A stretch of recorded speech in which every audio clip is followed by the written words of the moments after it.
So my name's Anna Sampson. I'm an independent consultant and a MediaTel columnist. And I'm really lucky to be here today to talk to you about data, and specifically meaningful data, and how you can use it to build brilliant marketing strategy. Now, data is rising up the agenda. Back in the early 2000s when I started my career in insight and data, insight departments were somewhat of a support function to the rest of the media agency, whereas now data can win pitches. So it's a really, really important part of everyone's jobs these days, I think. And I'm really lucky to be joined today by some brilliant experts in the field. I think we've got a dream panel here. So I'll start with Michael Brown, who's managing partner at and does a lot of brilliant work across the industry to raise awareness around DE&I and mental health. And then we've got Phil Robinson, who's head of insight and data at Bloomberg Media and is an award-winning, a MediaTel award-winning researcher for a Grand Prix, no less. That's going back in history sometime. I know. Well, I did check out your LinkedIn. Yeah, I did. Well, I am a researcher. And then we've got Louise Twycross-Lewis, who is head of insight at PhD and was former chair of the MRG and is a future leader as well. So what a lineup. I can't wait to ask you lots of questions about data. So I'm not going to do loads of preamble because we're probably short on time already, behind with all the technical issues. So the first question I wanted to ask you all, and I'll start with Michael on that one, if that's okay, is I found a stat on Google that there's 328 million terabytes of data are created each day. Now, don't quote me on that because I also found some widely different numbers as well, and I don't really know what a terabyte is. But what I think we can all agree is that there's more data than ever, and it's ubiquitous. So if we think about that world where there's lots of data, what for you, Michael, is the difference between data and insight, and why is that distinction so important? Thanks, Anna. I think just as you were talking through that question, it reminded me of just how much data we each have in our personal lives as well. If you think of just the guff that goes around on WhatsApp, just in the group chats and everything, I think we're in a time of overwhelm. And that applies as much in our personal day-to-day lives as it does in business, I think, and certainly to just the prevalence of data. Simply, I think data is the input, insight is the output. Who is the baker that is making the insight cake? Well, it's people. And so I think having really clever people is the main ingredient in making a good cake, if you will. I think there was a bit of a arms race, wasn't there? Kind of 2017, 18 or so, of the holding companies investing in large data sets. We at IPG made a big $2 billion plus investment in Axiom, which has been a fantastic investment. I think what has happened since then is a kind of sobering realization that the data alone will not win a pitch, and that actually all us agencies are presenting the same data stack slides to some degree. And so people are a big differentiator, but also I think as kind of like researchers by craft, really gratifying to see as well that other types of data, like qualitative data, are becoming real pitch-winning ingredients. We pitched for an investments business not so long ago and won, and actually they fed back that it was a Vox bot, which kind of feels a bit retro nowadays, but that was the thing that really made them understand that we had truly understood their customer and their category. So I just wanted to, I guess, mention that qualitative data, I think, often gets discarded and erased when it comes to data, and that term big data almost was unhelpful, I think. It kind of perpetuated how overwhelming it all was. So I'm glad to see the return of qual, basically. Yeah, me too. As a quali originally, I'm absolutely celebrating that. Does anyone else want to pick up on any of the points that Michael made there? Yeah, I would agree with that, actually. We're seeing a huge increase in the amount of quals, so definitely that feedback. It's not just all about the numbers, understanding people better, what makes them tick. Clients, they've always loved it, but I think potentially because of the pandemic, there were there was a lot of squeezing on budgets, but I feel like there's now the appetite and the ability to kind of invest kind of more in that space. And going back to your original question, I think data is information. Findings are what that information is telling you. So, you know, whether there's an increase or whether something is positively correlated. But insight is all about what it means. And you're right, Michael, it's people who bring, you know, have the ability to bring that data to life. And then in terms of what we do, insights are what make it actionable. And, you know, a genuine insight is something that you truly didn't know before you did that piece of work, and it's really going to help you do something different afterwards. I should have gone before you both. No, I mean, just to echo, really, I mean, I think the amount of data science we're doing is we're crunching, you know, huge amounts of data sets to find patterns in it, but the output really is a number. And then it's the insight, the contextualization, and really the humanization of that number to drive actionable recommendations and deliver successful outcomes is the genuine insight. And I think taking it further, what I've noticed is, you know, data needs to be constantly upfreshed, updated, whereas when you get a genuine insight, that can last for, you know, years and decades, really. So it's that kind of magic aha moment. Yeah, I think that's a really good point. I think when you think about data, you think about plugging it into a dashboard and just updating it, don't you? Whereas an insight is, well, there's a number, but what is interesting about it? It always needs to be in the context of, has it gone up, has it gone down, what is it in relation to the competition? So I always think of an insight as something that you look at, a data point, and then you understand it in relation to other things. So, brilliant. Some really good answers there. Thanks, guys. So on to the next question. Data's a really, really broad term, okay? And you've talked a little bit about qualitative data already, but there's all different types of data. So we've got consumer data, which can be qual, can be quant. We've got ROI data, which comes out of econometrics and modelling teams. And then you've got first-party data. So let's open it up and talk about all the different types of data that there are out there. And I'd be really interested in any kind of examples to bring to life how you're using that type of data in your business for your clients. Anyone want to, Lou, do you want to take that one first? Yeah. At RMG, we have Omni, which is our kind of precision-based marketing platform, and that has lots of different data sources that plug into that to improve campaign activation for our clients. So to your point, like with survey data, an example would be like YouGov profiles. So that's a secondary source that we, that feeds into Omni to help identify and segment audiences. When it comes to first-party data, we've got media owner data that we use to kind of help understand kind of like more niche audiences.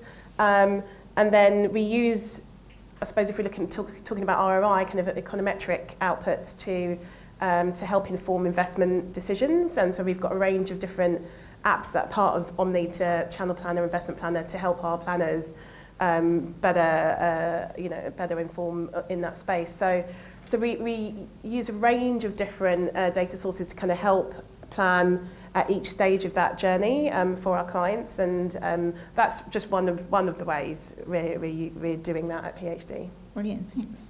And Phil, I was going to ask you would you mind talking about first-party data? Yeah. Because I know that media owners are, got quite a lot of first-party data, and I imagine Bloomberg have. So. Yeah, and absolutely. I mean, Bloomberg is a data intelligence company at its heart from its outset. So talk data could be here for a long time. So bring it back into the media world. So we've created our accelerator framework where we look at brands, sort of industries, and then audience accelerator, which is very much our first-party data capabilities. So as we've launched our subscription model, we obviously get into some really gold dust information on our audience, very much around job title, seniority, and industry. So our insight platform called Bloomberg AIQ, which, going back to our first point where the AI stands for artificial intelligence and the IQ is the human intelligence, because one can't work out without the other. We use that a lot to understand and get a really rich understanding of what audiences are doing on Bloomberg. So, if we take a C-suite, for example, understanding which brands and sections they go to, which news topics they're highly engaged with, what forms of media they're engaging with, whether it's audio or long-form video. And we can easily track them off Bloomberg to understand a really, really deep understanding of them. So that feeds into our media plans as well as our RFPs. So you get a lot of value from that first-party data. Brilliant. Did you want to add anything to this one, Michael? Oh, It's always hard going last, isn't it? Just a trend that I've noticed is that data partnerships are becoming more prominent in the trading conversations that we're having with our partners. So at media agencies, as many of you will know, you have kind of formal relationships with the bigger media owners. And data integration, like you said, Lou, into kind of audience understanding tools, for example, or the media planning tool and that kind of thing, and obviously in terms of activation, are becoming much more central aspects of the conversations that we have when it comes to trading. Just in terms of interesting, I guess, applications of data, I think, there's some kind of core bread and butter tools and data sets that we use in media, like Kantar TGI, which many of us will know perhaps too well, because it's a bit of a rite of passage tool that you use to understand audiences. YouGov profiles as well, and GWI for international audience insight. I think they're used a lot, but I think how you use them, I think, is quite important too. So we've been doing quite a lot of work around unstereotyping audiences. We brought to life this project called Unstereotype Alliance with UN Women and Unilever in 2017. And a lot of the time, the focus is about using creative to tackle stereotypes and to tackle prejudice. But actually, I think when it comes to audiences, all too often, we can fall into traps. And the worst, most offensive ones are like mums, housewives with kids, 18 to 34s. They're just totally unhelpful, blunt, all too broad audience definitions. And actually, by kind of going deeper and looking at perhaps smaller audiences, or for example, For Money Supermarket, which is a client of ours, they're all about helping Britain save money, as hopefully you've seen with Judi Dench and her Super 7. We're looking at different communities, minoritized groups in society. There's a myth of the pink pound of LGBTQ plus people being really rich. It's just not right. They over-index. We over-index in being homeless, having chronic mental health conditions, being unemployed. And actually, by going deeper, so using those classic tools and just taking a slightly more nuanced approach, and also having a bit of discipline about not falling into those tired tropes of stereotypes like housewives of kids, which I think the industry should just make a collective commitment to just outlaw.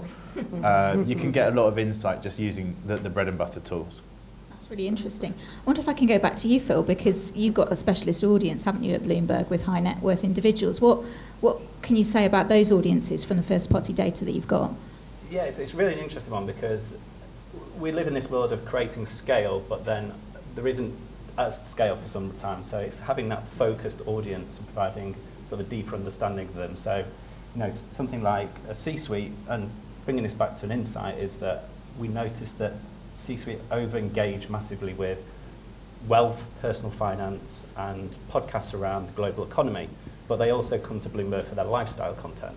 So the insight there is that we provide this one-stop shop of business and personal content. So creating that just content textualization, and when you're getting a B2B brief, trying to talk them through not just doing a B2B, but can you translate that B2B if it's a sustainability message? Can you translate that into a more personal lifestyle message?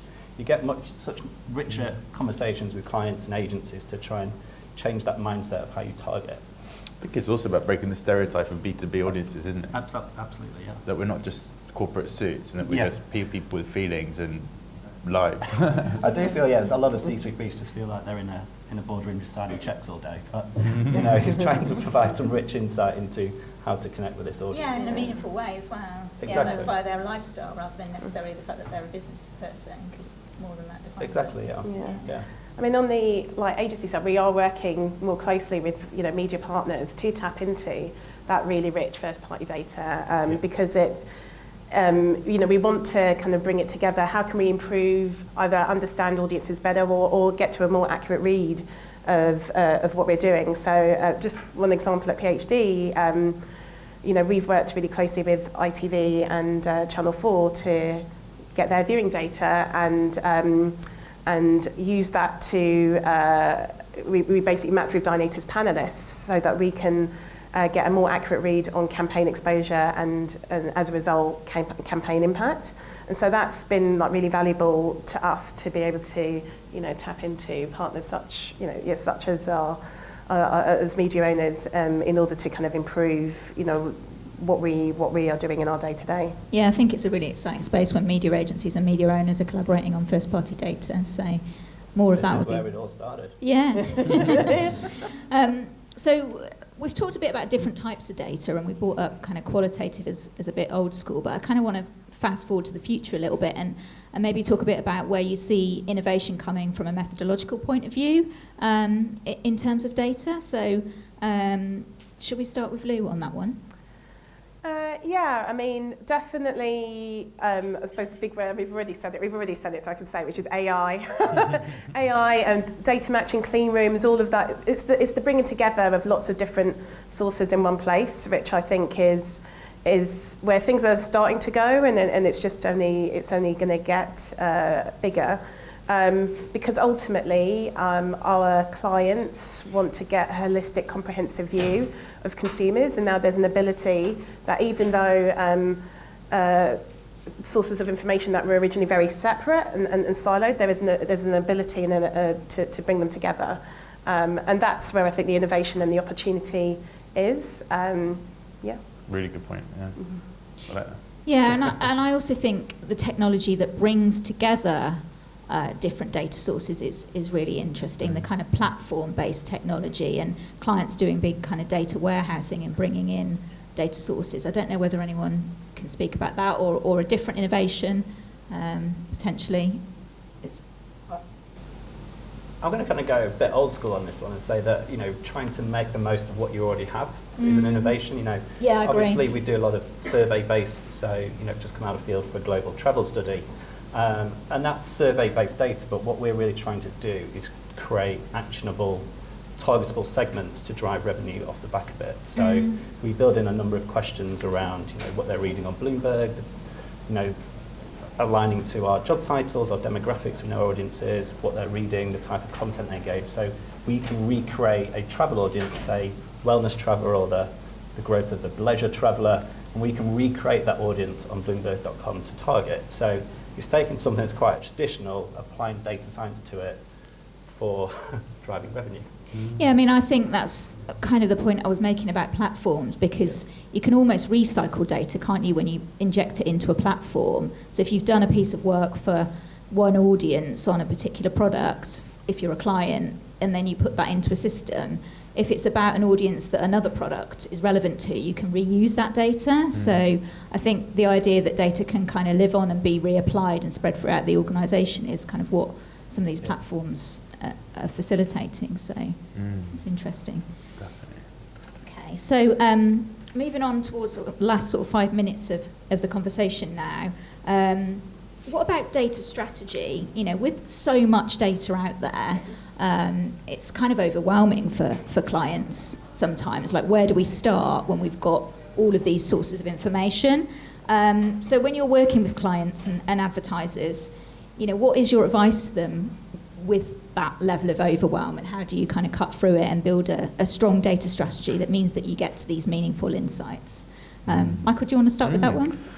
Yeah, I think transparency is important, and I think transparency is not a word that could be used to characterize the kind of early history of data in marketing. I think or in digital at least, there's been a lot of kind of mystery, I think over complexity, I think keeping clients away from the cold front of the campaigns. I think being really candid, I think a lot of that historically, and for some businesses, has been about margin and about confusing people and making it extra profitable. I think for us, it's really important to be very transparent in, I guess getting together literally. Like, we bring in a lot of our clients who are based at the Bailey at our offices. They'll come in and habitually, one of our J&J clients works at ours every day, and have transparent conversations about what data is available. What do they have? If they don't have it, how can we help them to cultivate, say, their own first-party data sets through data capturing campaigns and that kind of thing that we later use? So yeah, I think just having a kind of everything on the table approach to what data you use is probably quite good, and I think it's encouraging. And I think, incidentally, I think it's probably instigated by the beginning of in-housing. I think that probably put agencies on notice that the times of obfuscation and kind of mysterious long words and jargon were coming to an end, because clients were going to get really clued up about how to use their data for themselves. And it's a much better world, I think, now that clients are at the table. I think. Brilliant, really interesting points. Lou, do you want to build on some of those? Yeah, definitely. I think, transparency is key, and I think what's also really important is kind of thinking what, in addition to, the ultimate use case, how is it going to benefit different areas of an organisation? So is it really thinking about that kind of comprehensive view, because it's very unlikely that strategy you're going to be able to launch in at a certain stage and get moving immediately. There's likely a few things you're going to have to put in place up front. And so to try and give an insight example, we've got a client who wanted to use their customer segmentation in order to, for media planning purposes and activation. However, even their customer segmentation was a partial view. They only had a read on the customers who bought directly with them. So, from our point of view, we kind of told them we need to kind of build that out not only to the market, to your growth audience, but to also get a fuller picture of your customers as well. And so that step kind of needs to come first, and then we can kind of move on to the next in terms of what sources we could append it to in order to get a fuller view of their potential customers and existing customers for activation. Brilliant. So we're coming up to the last kind of 3 minutes. I wondered if there were any burning points that you didn't feel that you'd been able to make in the panel so far that you kind of wanted to articulate to the audience before we kind of close. Anyone wants to jump in with anything else? Bias. Yes. I think, as I said before, innovation is where the opportunity and is really exciting, but we really always need to keep biases in mind, because if an original data set has biases, and to your point about lack of diversity, then the AI that you build is going to inherit those biases and at worst exaggerate them. So I think that's definitely something we obviously, as an industry, as a community, we want to avoid.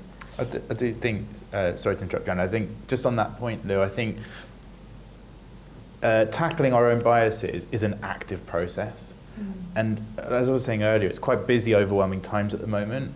And so I think we have to be quite intentional in not just sleepwalking through our practices when it comes to audience understanding, when it comes to campaign activation. The pace of work is so fast, it's quite easy to just copy and paste what we did last year. So I really like that point there. I think just stopping and reassessing whether we're doing what's right with the tools that we've got right now, I think is a really great thing to do. Yeah, there's so much that you need to set up before you do the research, isn't there? Because first of all, you need to understand what you're measuring, and then put systems in place to reduce bias. Yeah, and I wanted to add kind of from a Bloomberg perspective, obviously we talk a lot around the insight, informing and inspiring sort of content or audiences, but where we're also taking it is to try and create strategic assets for people, so like a livable, tangible piece of content or a barometer. So did a piece of work with Holcim where they wanted to create a kind of really own a circular economy. So we looked at C-suite behaviour and said they really over-index with cities, so we created a living, breathing barometer looking at the most circular cities, which brings in 12 different data sources publicly, which will continually be upfreshed. And going back to that B2B sort of effectiveness ladder from Cam Wines, that building that strategic asset where insight and information and data is feeding it, it creates a completely different conversation for your clients and advertisers. Yeah, and I like that point about using existing data as well, because sometimes you can rinse a lot more value out of that too. Yeah. So I think we've run out of time now, but thank you to my panellists. I feel like I've had a dream panel of Anna, insight experts. Thank you, Anna. And thank you for everyone's time. Thank you.